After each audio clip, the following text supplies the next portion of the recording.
எல்லோருக்குமான தலைவர் அம்பேத்கர் நூல் வெளியீட்டு விழாவில் தவேக தலைவர் விஜய் பங்கேற்று இருக்கிறார். நூல் வெளியீட்டு விழாவில் தவேக தலைவர் விஜய் பங்கேற்று இருக்கிறார். அடுத்த தலைமுறையிடம் அரசியலை சரியான வழியில் கொண்டு சேர்க்கும் நோக்கத்தில் தொடங்கப்பட்ட நிறுவனமே வாய்ஸ் ஆஃப் காமன்ஸ்.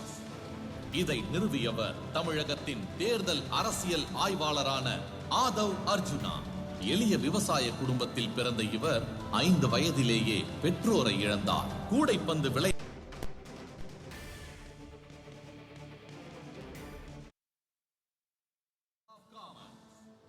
இதை நிறுவியவர்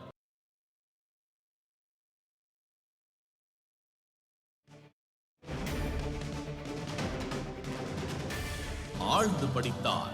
இங்கு எல்லோரும் சமம் என்ற அரசியலே இனி அவசியம் என்ற சிந்தனையை வந்தடைந்தார். பெரியாரின் சமத்துவ கருத்துக்கள் தமிழகத்தில் வேரூன்றுவதற்கு அண்ணாவின் தேர்தல் அரசியல் வெற்றியும் முக்கியமான காரணம். பெரியாரின் கொள்கைகளுக்கு அண்ணா தன் ஆட்சியால் செயல் வடிவம் கொடுத்தார். அதே நேரம் இந்தியாவின் அடையாளமாக அறியப்பட்ட புரட்சியாளர் அம்பேத்கர் மாபெரும் சிந்தனை பொக்கிஷத்தை நமக்காக விட்டு சென்றார். ஆனால் அம்பேத்கரின் அரசியல் கருத்துகள் செயல் வடிவம் பெற முடியவில்லை. ஏனெனில் தேர்தல் அரசியலில் அவர் கொள்கைகளை செயல்படுத்தும் ஆட்சிகள் அமையவில்லை. ஒரு அரசியல் கொள்கையானது செயல் வடிவம் பெறுவதற்கு தேர்தல் அரசியலே பிரதானம் என்கிற யதார்த்தம் ஆதவ் அர்ஜுனாவுக்கு புரிந்தது. தேர்தல் அரசியல் குறித்து ஆய்வு செய்யும் பணியை அங்கிருந்தே தொடங்கினார். அதன் தொடர்ச்சியாக 2015ஆம் ஆண்டு திமுகவிற்கு தேர்தல் வியூகங்களை வகுக்கும் குழுவில் பல்வேறு பொறுப்புகளை ஏற்று நடத்தினார். தொடர்ந்து திமுகவின் தேர்தல் வெற்றியை எளிதாக்க 2019ஆம் ஆண்டு ஒன் மைண்ட் இந்தியா என்ற நிறுவனத்தை துவங்கினார். இந்த நிறுவனம் தமிழகத்தின் 234 சட்டமன்ற தொகுதிகளையும் பகுப்பாய்வு செய்து தேர்தல் வியூகத்தை கட்டமைத்தது.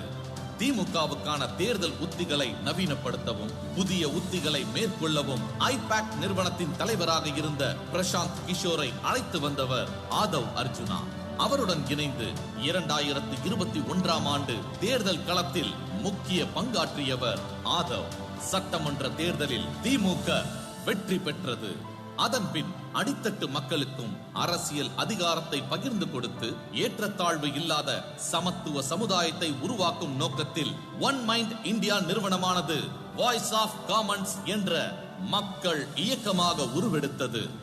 விடுதலை சிறுத்தைகள் கட்சியுடன் 2022ஆம் ஆண்டு வாய்ஸ் ஆஃப் காமன்ஸ் நிறுவனம் கைகோர்த்தது. கட்சி நிர்வாகத்தில் சீரமைப்பு பணிகளை மேற்கொள்ள துவங்கி டிஜிட்டல் முறையில் தரவுகளை கையாள தனி டேஷ்போர்டு கொண்டு வரப்பட்டது. பெரிய கட்சிகளுக்கு இணையாக 15,000 வாக்குச்சாவடி முகவர்களுக்கான பூத் கமிட்டி பயிற்சி கூட்டம் ஒரு மாநாடு போல சென்னையில் நடத்தப்பட்டது. அதன் தொடர்ச்சியாக திருச்சி சிறுகனூரில் நடைபெற்ற விசிகாவின் வெல்லும் சனநாயகம் மாநாடு இந்திய அரசியலுக்கே திருப்பு முனையாக மாறியது. அந்த மாநாட்டை கட்சியின் முக்கிய நிர்வாகிகள் ஆலோசனைப்படி ஒருங்கிணைத்து முன்னின்று நடத்தியது வாய்ஸ் ஆஃப் காமன்ஸ் நிறுவனம்.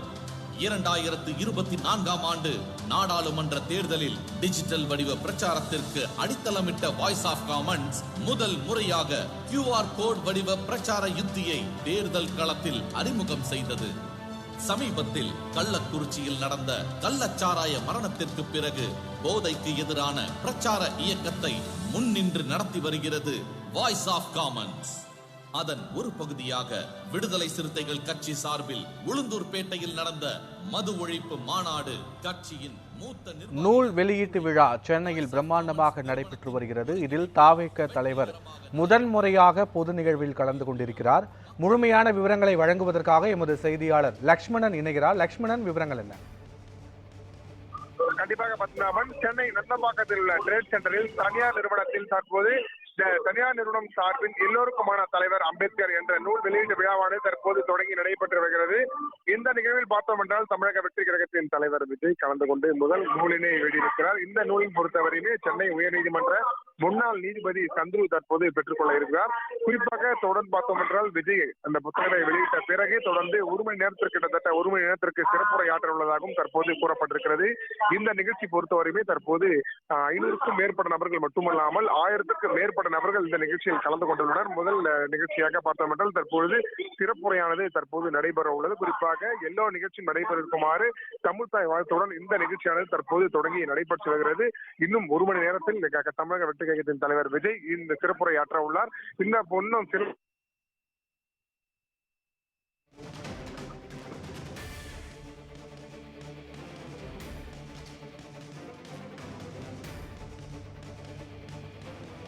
நூல் வெளியீட்டு விழாவில் தாவேகவின் தலைவர் விஜய் கலந்து கொண்டிருக்கிறார். தனியார் நிறுவனத்தின் நூல் வெளியீட்டு விழா மிக பிரம்மாண்டமாக நடைபெற்று வருகிறது. தமிழக வெற்றி கழகம் தொடங்கிய விஜய் முதன்முறையாக ஒரு பொது நிகழ்வில் கலந்து கொண்டிருக்கிறார். இந்த நூலை தாவேக தலைவர் விஜய் வெளியிட சென்னை உயர்நீதிமன்றத்தின் முன்னாள் நீதிபதி சந்துரு பெற்றுக்கொள்ள இருக்கிறார். இதன் பிறகு விஜய் ஒரு மணி நேரத்திற்கும் மேலாக சிறப்புரை ஆற்ற இருப்பதாகவும் தகவல் வெளியாகியிருக்கிறது.